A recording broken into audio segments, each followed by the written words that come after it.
Bonjour tout le monde, voici la troisième partie du livre Le grand livre des secrets de la longévité. Nous avions parlé la dernière fois de rester positif, on peut vivre plus longtemps. Ok, c'est pas facile parce que il y a de plus en plus de personnes qui vivent plus longtemps, mais physiquement mal ou mentalement mal, où il y a surtout et essentiellement des problèmes d'argent, des problèmes financiers, donc il faut être réaliste. Était-il génétiquement programmé pour devenir centenaire? L'analyse de la durée de vie de 20 000 jumeaux apporte de solides arguments en faveur du déterminisme génétique de la longévité. Les vrais jumeaux, qui ont donc un capital génétique proche, meurent à 3 ans d'intervalle, tandis que les faux jumeaux meurent à 6 ans d'intervalle. D'autre part, les frères et sœurs de centenaires vivent beaucoup plus longtemps que la moyenne de la population. C'est le cas des proches de Jeanne Calment. Jeanne Calment, elle est morte, je crois qu'elle avait 116 ans, je ne me souviens plus exactement, mais elle était très très vieille. Qui vécurent à peu près 10 ans de plus que la moyenne. Était-il dans ce cas prédisposé à devenir centenaire? L'étude New England Centenarian Study, publiée en 2012 dans la revue Science ou Science, a analysé plus de 1800 centenaires et 123 super centenaires. Donc ça veut dire plus de 100 ans. Enfin, plus de 110 ans, je crois. Elle a tout d'abord confirmé, donc cette étude, qu'il existait bel et bien une composante familiale forte avec une durée de vie plus élevée dans les familles de centenaires que dans la population générale. Donc ça veut dire que si on a des centenaires dans la famille, on a beaucoup de chances de devenir centenaire. Puis elle a identifié chez les centenaires la présence de gènes qui empêchent le développement de maladies liées au vieillissement. Mais la génétique fait-elle tout? Assurément non, et la longévité résulte en réalité d'une combinaison de facteurs.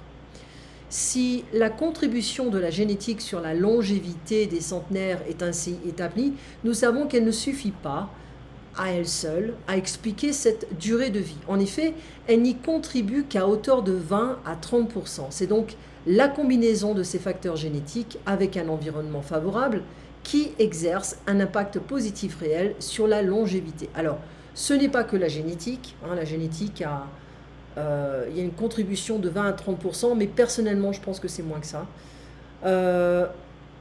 On a l'environnement. L'environnement est vraiment, c'est la même chose avec les problèmes psychologiques. On dit à chaque fois que les personnes qui vivent dans des familles qui sont issues de familles bipolaires ou schizophrènes, etc., auront les mêmes symptômes ou les mêmes maladies. Mais apparemment, ce n'est pas toujours le cas. 20-30% de contribution génétique, mais pas forcément. D'accord? Donc il faut faire attention à ça. Alors la deuxième partie, l'environnement est un mode de vie sain, nous permet d'atteindre habituellement les 80 ans, mais cela ne suffit pas à prolonger la vie de quelques dizaines d'années. C'est là que le capital génétique entre en jeu, permettant à ces individus de franchir la barre des 100 ans. Alors, ce que je disais concernant les problèmes psychologiques, on n'est pas forcément victime de sa famille. Il suffit de changer d'environnement ou alors de stopper certaines programmations, certaines mauvaises routines qui font que l'on peut penser d'une certaine manière, on peut avoir certaines perspectives. On peut avoir ses propres perspectives, pas forcément celles de nos parents, grands-parents, arrière-grands-parents. Voilà. Ce qui est vraiment important, c'est de ne pas se sentir victime de ces gènes. Il y a de plus en plus d'études là-dessus. Je ne suis pas vraiment une grande fan d'épigénétique. C'est quoi l'épigénétique? L'épigénétique, c'est le fait d'avoir en fait subi, nos parents, nos grands-parents, nos arrière-grands-parents ont eu des traumas et cela peut affecter les générations futures. Je pense qu'on n'est pas on ne peut pas victimiser le reste des ancêtres de cette manière. Je pense qu'on peut également sortir de ce cercle vicieux. Un patrimoine génétique spécifique, une alimentation frugale, de l'activité physique, des relations sociales, une personnalité forte et une moindre exposition aux toxiques sont aujourd'hui reconnus comme étant les clés de la longévité. Gogo Esther Mabitsela, 106 ans, Afrique du Sud. Vivre une vie saine avec une activité physique quotidienne a joué un rôle majeur dans ma vie. On n'avait pas de salle de gym. Si on en avait eu, j'aurais pu vivre jusqu'à 200 ans. 200 ans, pardon. Non. Sur 200, je suis en train de réfléchir sur la liaison ici. 200. Donc ça se termine par un S parce qu'on a 200 ans. D'accord? On n'a pas 200 ans, mais 200 ans. Nous marchions de longues distances pour aller chercher de l'eau à la rivière ou nous courions pour fuir la police de l'apartheid. On mangeait de la vraie nourriture faite à la maison, composée de légumes. Nous mangions de la viande une fois par an pour Noël. Mais mon autre secret était de rester moi-même et de toujours garder le moral. Les gens qui gardent beaucoup d'énergie négative également, sans pouvoir en parler ou même faire sortir un peu le mal, les frustrations, l'anxiété, c'est quelque chose que les médecines alternatives pourraient dire, ça crée des maladies psychosomatiques. La maladie que vous avez maintenant est liée à votre cerveau, pas forcément que le cerveau, mais la manière de voir les choses dans la vie et de se sentir victime des circonstances, encore une fois. Alors, les super centenaires, une nouvelle catégorie de survivants. Un super centenaire est une personne ayant atteint ou dépassé l'âge de 110 ans, un âge que seulement un centenaire sur 1000 atteint ou dépasse. En 2016, la France en comptait seulement 26. Il s'agit donc de cas rarissimes d'extrême longévité. À la recherche d'une explication génétique, des chercheurs ont réalisé en 2014 le séquençage du génome de 17 super centenaires, comptant parmi les personnes les plus âgées au monde. Il n'a pas permis de trouver de variations génétiques spécifiques qui soient liées à cette extrême longévité. Donc pas de variation génétique. Donc ce n'est pas génétique de devenir super centenaire. Je pense qu'il y a une combinaison de vie physique, physiologique saine et aussi psychologique, mentale. À la recherche d'une explication, non, je l'ai lu, ça, c'est fait. Si ce n'est pas dans le patrimoine génétique que l'on peut trouver l'explication de cette super longévité, alors le mode de vie et les comportements santé de ces individus pourraient nous fournir la réponse. Je fais une petite parenthèse. J'ai 2 membres dans ma famille qui sont morts de cancer du cerveau. Alors, mon grand-père et ma tante, c'était des personnes très nerveuses, très anxieuses, très agressives aussi, sur leur manière de parler. Ma tante avait un problème d'alcool pendant plusieurs années et elle avait du mal à vraiment à faire, pas faire face, mais disons à contrôler ses émotions, il faut le dire. Mon grand-père, c'était quelqu'un de très perfectionniste. Il fallait que les choses soient faites à sa manière. Donc il aimait contrôler un peu les situations. Il est arrivé en France, il était italien, il est arrivé en France, il a appris son travail sur le terrain, il n'est pas allé à l'école. Et c'était quelqu'un qui devait prouver aux autres, dans un pays qui n'était pas le sien, dans un pays qui était raciste envers les Polonais et les Italiens. Donc il y avait quand même un petit, comment dire, il fallait qu'il prouve à chaque fois qu'il était parfait, que son travail était bien fait. Mais apparemment, il est devenu très, comment dire, très strict à ce niveau-là. Alors, je voudrais dire que ça, leur environnement, leur manière de penser, leur manière de faire les choses, a certainement contribué à, comment dire, avoir de l'hypertension. Il mangeait, enfin, ma tante ne mangeait pas très bien, mais mon grand-père faisait du sport, il faisait de la natation, il courait avec moi, il faisait du vélo avec moi. Il avait un vélo de sport, il était capable de pouvoir faire 150 km d'une seule traite. Et il mangeait très bien, il buvait pratiquement rarement. Donc il avait vraiment un environnement sain. Voilà. Mais sa manière de percevoir les choses, la manière de faire les choses, ont fait qu'il était très stressé tout le temps, très strict, très anxieux. Et c'était pas quelqu'un de relax. Ma tante, c'était la même chose. C'était quelqu'un de sur les nerfs, comme on dit en français. C'était quelqu'un sur les nerfs qui ne pouvait pas se reposer, qui n'était pas calme et qui avait trouvé, peut-être qu'elle était plus sensible que mon grand-père, mais elle avait trouvé le moyen de boire comme un moyen de pouvoir se calmer et se relaxer. Alors, donc, il n'y a pas de patrimoine génétique qui rentre en cause pour aider les gens à devenir super centenaires. Alors, qu'est-ce qui se passe? Eh bien, le mode de vie, comportement santé. Pourtant, nos super centenaires sont loin d'avoir tous des habitudes exemplaires. Quelques exemples édifiants. Oui, il y en a qui fument, il y en a qui boivent. Donc, il ne faut pas forcément avoir une vie parfaite. Alors, Jeanne Calment fumait quotidiennement 2 cigarios, consommait 1 kilo de chocolat par semaine et buvait un verre de Porto par jour. Eh ben, ça, je ne savais pas qu'elle mangeait 1 kilo de chocolat par semaine. Oh my God. Ok. On va pas dire son nom. Décédée à 120 ans, le 21 février 1986, buvait chaque jour une tasse de sochou, un alcool fort distillé à base d'orge, de riz et de sarrasin. Il suivait également un régime élémentaire simple. Il a pris sa retraite à l'âge de 105 ans. Oh, ça c'est bien ça. En ayant travaillé pendant 98 ans. Et les Français qui se plaignent. Sarah Knowles, une Américaine décédée à 119 ans, le 30 décembre 1999, grignotait chaque jour du chocolat au lait, des noix de cajou et des chips. Elle est demeurée à ce jour la doyenne des États-Unis.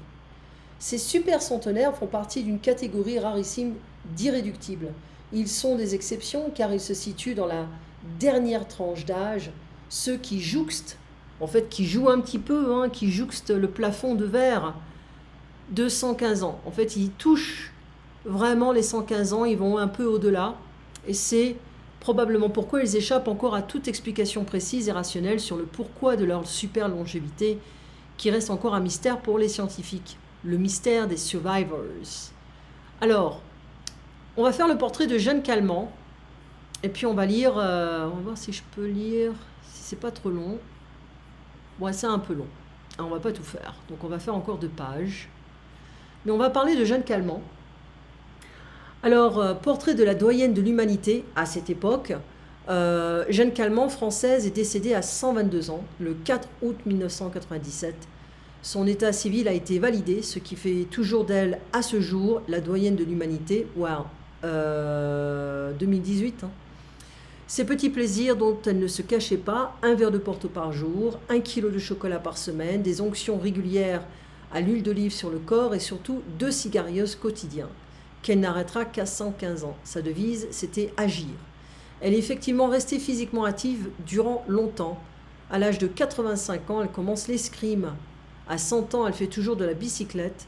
Un de ses traits de personnalité les plus frappants, sa confiance imperturbable en elle-même, une confiance et un positivisme engagé vis-à-vis des autres et de l'avenir, sans une once d'anxiété, pas une goutte, not a drop, d'anxiété ni d'inquiétude. Ça, c'est intéressant. Ainsi témoignait-elle, âgée de 115 ans, quand nous étions jeunes, la voiture ne servait qu'à se rendre à un autre village. Nous allions au champ à pied. Pareil pour faire nos courses, nous utilisions beaucoup la bicyclette. Les 3 générations de Calment qui l'ont précédée ont toutes aisément dépassé l'espérance de vie moyenne de l'époque. Ses grands-parents ont vécu jusqu'à près de 80 ans, une situation tout à fait incroyable pour le 19e siècle et le début du 20e siècle. Du côté de sa descendance, la mortalité infantile des Calment a été anormalement basse comparativement à la population de l'époque, ce qui pourrait laisser penser que les Calment étaient dotés de mécanismes biologiques protecteurs qui les mettaient à l'abri des maladies. Oui, il faut regarder cet aspect-là. Il faut regarder l'aspect comment protégeons-nous notre cerveau et notre corps. Comment notre corps est exposé. En fait, on est souvent exposé au stress, on ne peut pas l'éviter. Mais comment interprétons-nous le stress dans notre corps et dans notre cerveau? Alors, il y a des gens qui peuvent endurer le stress et ne pas être affectés par ça. Okay, il y en a qui sont beaucoup plus sensibles et qui ne peuvent pas faire face à des situations trop stressantes. Les examens, des jobs, des emplois trop stressants, ou même avoir une grande famille. Il peut y avoir différents types de stress. Et comment peut-on faire face à ça? Alors, il y a des personnes qui peuvent, il y en a qui peuvent un peu moins, il y en a qui gèrent un peu. Et je pense que moi, c'est pour ça que je donne je prends du magnésium parce que je sais qu'on a des carences de magnésium, pratiquement toute la population. J'en donne à ma fille et j'en donne à mon mari. Donc, on est tous à prendre du magnésium dans la famille. Aussi, pas forcément que pour la carence, mais aussi pour une protection en cas de trauma, en cas de problème. On peut gérer des situations de manière plus relaxe. Voilà. Donc, c'est une manière de pouvoir vivre sans être affecté par l'anxiété des autres, par les problèmes des autres. On peut toujours trouver une solution. Il suffit de se calmer et de trouver une solution créative. Voilà. Alors, donc ici, on a protection de la maladie. Donc, on se met à l'abri des maladies, ce que Jeanne a elle-même confirmé à leur âge de 114 ans. Je ne suis pas malade, je n'ai aucune maladie, mon organisme n'a pas encore bougé. Okay. Mais si ce n'est pas leurs caractéristiques génétiques ou leur mode de vie, quelles particularités ou traits communs pouvons-nous retrouver chez nos 3 super centenaires? Ce qui les réunit, c'est peut-être le maintien d'une fonction cérébrale parfaite jusqu'à la fin de leur jour. C'est-à-dire qu'aucun d'eux n'était dépendant sur le plan cérébral. Ça, j'adore. Et c'est dire toute l'importance de maintenir une autonomie cérébrale, élément central pour se mettre à l'abri de toutes les dépendances. Nous reviendrons plus en détail sur ce point dans un prochain chapitre. Donc ici, on a Marthe Lintot, 110 ans. Pour vivre longtemps, il faut travailler, il ne faut pas rester à rien faire. Francisco Nunes Oliveira, Espagne, 113 ans. Toute ma vie, j'ai mangé des légumes avec chaque jour un verre de vin rouge. Ouais, le vin, c'est pas mauvais. Moi, je suis un petit peu contre les neuroscientifiques qui disent que l'alcool, c'est mauvais pour le cerveau. À petite quantité, hein, il ne faut pas non plus exagérer, mais je pense que le vin, c'est très bon. Je vais boire un verre de vin par la suite. Alors, Alice Magon, 110 ans, je suis fan de café, j'aime aussi le thé et je le prépare quand j'en ai envie. Si on se sent coupable de boire et de manger quelque chose, je pense que ça peut interférer avec notre prise de poids et aussi notre manière de pouvoir se conforter avec cette nourriture. Je pense que si je ne me sens pas coupable de boire un verre de vin, je m'en fous des calories, je m'en fous des conséquences, je pense que ça peut avoir... je n'ai pas... Comment dire, il faut voir comment on interprète les choses quand on mange et on boit. Tout est connecté en fait. Voilà. Les zones bleues, espace de longévité, allez, on finit avec ça. Les endroits du monde où l'on vit le plus longtemps ont été dénommés les zones bleues. Ce sont des zones qui se caractérisent par une concentration élevée de centenaires, une plus faible mortalité et un faible pourcentage de survenue de maladies chroniques, telles que les maladies cardiaques ou métaboliques, les cancers et les maladies neurodégénératives. 5 lieux ont ainsi été reconnus comme zones bleues. L'archipel d'Okinawa au Japon, bon, il y a des cancers de l'estomac, des cancers de l'intestin là-bas, mais c'est vrai qu'il y a beaucoup de centenaires. L'île d'Icaria en Grèce, la région de la Balgagia en Sardaigne, Loma Linda en Californie et la péninsule de Nicoya au Costa Rica. Compte tenu de leurs particularités, ces lieux ont fait l'objet, et c'est d'ailleurs toujours le cas, de nombreuses études, observations scientifiques, enquêtes alimentaires, analyses génétiques, études du microbiote, on peut voir ici mais je ne vais pas cliquer dessus, etc., dans le but de mieux comprendre les raisons de cette longévité exceptionnelle localisée. Ce qui caractérise ces lieux, il y a aussi des zones en Italie, hein, ils n'en ont pas parlé. Il y a des villages où il y a beaucoup de centenaires, super centenaires aussi, et qui n'ont pas l'Alzheimer ni la démence. Alors, où l'on vit plus longtemps, en bonne santé, et qu'en contrepartie, ce n'est pas une mauvaise chose, on y meurt plus rapidement. Voyons ce qu'ont en commun les habitants de ces zones bleues. Leur alimentation, en effet, il est communément admis que l'alimentation intervient pour 30% dans la durée de vie. Attention, on peut très bien manger et puis être dans un environnement très stressant. Hein, ça peut élever le taux de cortisone et on peut également gagner du poids comme ça, grossir sans raison. Donc on peut très bien manger, mais si on est dans un environnement très stressant, ça ne sert à rien. Celle des populations des zones bleues présente plusieurs spécificités. C'est une alimentation riche en produits naturels, cultivés localement, ça c'est important. Localement. On s'en fout si vos avocats sont du Mexique, il faut que ce soit local. Parce que il y a une perte de vitamines. Il y a aussi des pesticides qui sont mis pour éviter que les rats mangent les produits. À partir du moment où il y a une écorce, il y a une peau, c'est vrai qu'on peut protéger le fruit à l'intérieur, mais quand même. Alors, Végétaux, légumes, légumineuses, graines et fruits, ils consomment au moins 2 légumes ainsi que des fruits à chaque repas. C'est une alimentation pauvre en viande. Aucun des centenaires de ces zones ne consomme beaucoup de viande. Il est également pauvre en produits transformés et raffinés. On constate enfin une modération, voire une restriction calorique. La taille des portions est toujours modeste. Une activité physique naturelle, sans excès, il ne faut pas exagérer. Ça ne veut pas dire qu'on va à la gym pendant 3 heures tous les jours. Les habitants de ces zones vivent dans un environnement qui les amène à se déplacer régulièrement et sans y penser. Donc on marche beaucoup. Une personnalité dotée de traits de caractère forts, confiante, ouverte. Ils savent pourquoi ils se lèvent le matin. Ils ont une vie sociale riche. La famille est centrale et le stress est réduit au minimum. Ça, c'est le plus important. Enfin, ces zones et ces populations sont faiblement exposées aux produits toxiques, tabac, alcool, pesticides, pollution. Il y a beaucoup de gens qui fument en Europe, donc voilà. Et même au Japon. Voilà. Observons plusieurs. On fait Okinawa et on arrête. La longévité à Okinawa, des chiffres éloquents ou des chiffres éloquents. Un cœur en bonne santé, 5 fois moins d'accidents cardiaques que chez les Occidentaux, mais il faudrait voir aussi le pourcentage de cancer de l'estomac et de l'intestin. Le Japon est le pays qui compte actuellement le plus de personnes âgées et le nombre de centenaires ne cesse d'y augmenter. L'archipel d'Okinawa détient historiquement le record mondial du nombre de centenaires et en compte 4 fois plus qu'en Occident. Et le mode de vie de ses habitants y est pour beaucoup. Côté alimentation, l'alimentation des habitants d'Okinawa se compose principalement d'aliments à faible densité énergétique, comme les légumes verts, les algues, les fruits, mais aussi le riz brun, les légumineuses, donc les haricots verts, etc., les patates douces, le poisson et le tofu. Bon, il y a quand même une controverse avec le soja. A l'inverse, ils consomment peu de viande et de produits laitiers et ils boivent du thé vert. Ils ne peuvent pas digérer les produits laitiers. Ça ne fait pas partie de leur alimentation. Ça n'a jamais fait partie de leur alimentation, donc ils ne sont pas très bons pour digérer ça. Mais ce qui rend leur alimentation si spécifique, c'est la taille des portions alimentaires plus petites et leur comportement à table.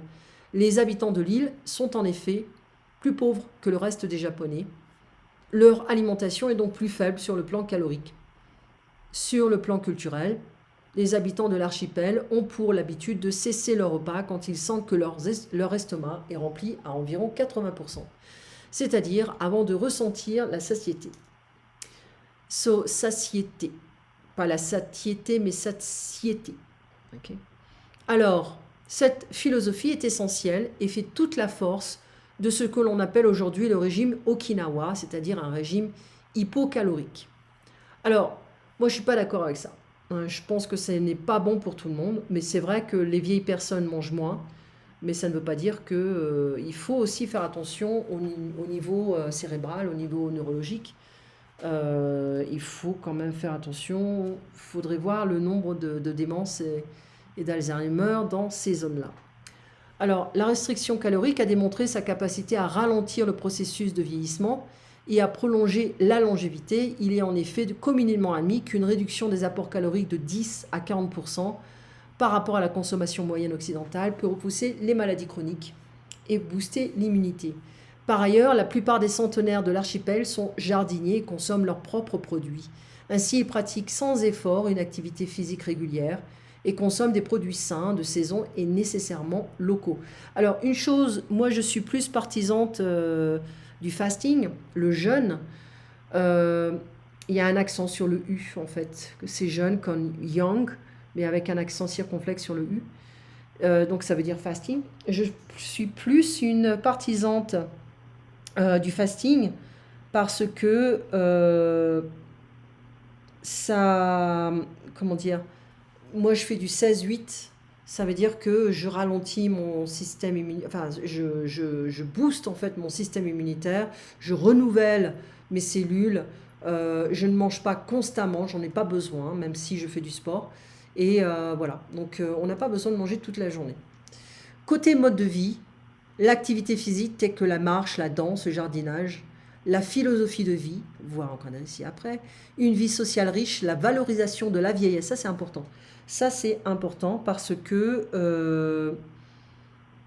on n'a pas peur de vieillir. Voilà, on se sent bien dans sa peau. On se sent bien dans ses baskets, on se sent bien dans sa peau. Et bien sûr, l'alimentation joue un rôle essentiel dans cette longévité exceptionnelle. Absence de stress, anxiété, on vit dans un environnement sain, un environnement où les gens ne vous poussent pas à vous contrôler ou alors à faire... vous êtes un peu indépendant, vous pouvez faire beaucoup de choses, vous ne dépendez pas forcément des autres, hein. Je pense que c'est... Moi, je suis un peu contre les maisons de retraite parce que c'est vraiment un endroit où les gens vont pour mourir, hein, même s'il y a des activités. Les activités sont données aux vieilles personnes. Elles ne sont pas, ce ne sont pas, comment dire, ce ne sont pas des choses qui sont demandées par les retraités. C'est-à-dire que les retraités ne sont pas là à prendre leurs propres initiatives. On leur dit ce qu'ils doivent faire. Alors ça, c'est un aspect des maisons de retraite sur le plan cognitif que je critique énormément parce que je pense que ça serait important de voir si par exemple on a une ancienne ballerine, un ancien chanteur ou un ancien musicien ou une ancienne musicienne, c'est vraiment important de voir si leur passion, ça serait plus lié à ce qu'ils aimaient faire avant, hein. Donc c'est du cas par cas, voilà. Et puis, eh ben, on finit ici avec l'ikigai, un état d'esprit qui donne du sens à la vie. L'un des secrets des habitants d'Okinawa est l'ikigai que l'on peut traduire en français par la raison de vivre. C'est une philosophie optimiste et positive, un état d'esprit qui imprègne l'existence des habitants et les pousse à avancer dans la vie, à trouver ce qui les motive jour après jour. C'est l'ikigai qui tire les centenaires de leur lit ou de leur fauteuil pour aller enseigner le karaté, faire office de guide spirituel du village et transmettre les traditions aux enfants. L'ikigai, c'est l'art de vieillir en restant jeune parce qu'on a chaque jour une raison de vivre la journée qui se présente. Une autre chose qui est importante, c'est de ne pas prendre sa retraite trop tôt. Je pense que toujours avoir des responsabilités sociales, intellectuelles, socio-intellectuelles, c'est important d'avoir ce genre de responsabilité parce que ça nous permet encore de chercher cette créativité, comme on dit en anglais, du problem solve. Quand on est toujours en connexion avec les plus jeunes générations, on peut les aider. On peut leur dire, bah, moi aussi je suis passé par là, si tu veux je peux t'aider. Voilà, donc on est tous à s'entraider en fait. Donc partir à la retraite trop tôt, pour moi je trouve que ça peut être détrimental cognitivement. Et continuer à travailler, continuer à être actif mentalement. Je pense que c'est important. Moi, j'ai décidé de voyager un peu moins. Je vais faire un prochain voyage, ça sera certainement au Japon. Ma fille veut absolument aller au Japon, donc on va y aller. Et, mais moi, pour moi, voyager, c'est stressant. Parce que je veux être certaine que mes animaux domestiques sont bien pris en charge, que tout va bien dans la maison, voilà. Donc ça me stresse un peu. Et puis partir comme ça, bon, moi, ça me dérange pas de voyager, c'est que je suis responsable un peu de ma fille et de mon mari, parce que je dois faire en sorte que ils sont tous contents, voilà, parce qu'ils sont un peu, voilà, ils sont un peu sensibles au niveau des changements, et c'est vrai qu'ils sont pas toujours faciles à vivre. Donc je dois être le manager de la maison pour faire en sorte que tout le monde soit content tous les jours. Voilà. Alors, la prochaine fois, on parlera d'Icaria, hein, en Grèce. Rappelez-vous que les gènes, ça ne va pas forcément compter pour votre patrimoine génétique, hein, on va dire 20-30%, mais moi je dirais beaucoup moins que ça. L'environnement, c'est l'environnement qui va, même au niveau psychologique, c'est ça qui va interférer, qui va faire que vous pouvez avoir les mêmes maladies que votre père ou votre grand-père. Mais il y a une chose importante, c'est de savoir que eh ben, le stress, l'anxiété, si on est quelqu'un de très stressé qui n'arrive pas à gérer ses émotions, on aura plus de... comment dire, j'ai oublié le nom en français même et en anglais. On a en fait des toxines, hein, qui vont se créer dans le corps. Je ne sais plus le nom, j'ai oublié le nom, c'est pas grave. Qui vont faire que eh bien, notre corps ne peut pas vraiment nettoyer ce genre de choses. C'est la même chose avec le sommeil, hein. Le sommeil, c'est important. Tous les soirs, on est là à nettoyer un petit peu le cerveau, à se débarrasser des toxines que l'on a cumulées durant la journée, et ben c'est la même chose avec le corps. Les free, il y a the free radicals, les radicaux libres, voilà. Donc on crée ce genre de choses avec une alimentation qui n'est pas forcément bonne, le stress, l'anxiété, l'environnement. Comment fait-on pour enlever ça quotidiennement? Voilà. Donc je pense que c'est important de ne pas baser que sur l'alimentation, mais également de voir que l'environnement, ça a un facteur, un pourcentage plus important. Eh bien, passez une très bonne journée. Je vais essayer de voir si je peux faire une autre vidéo demain, si j'ai le temps. Et puis, on se voit donc à nos cours ou la semaine prochaine, si j'ai le temps de faire une autre vidéo sur la longévité. À très bientôt. Bye.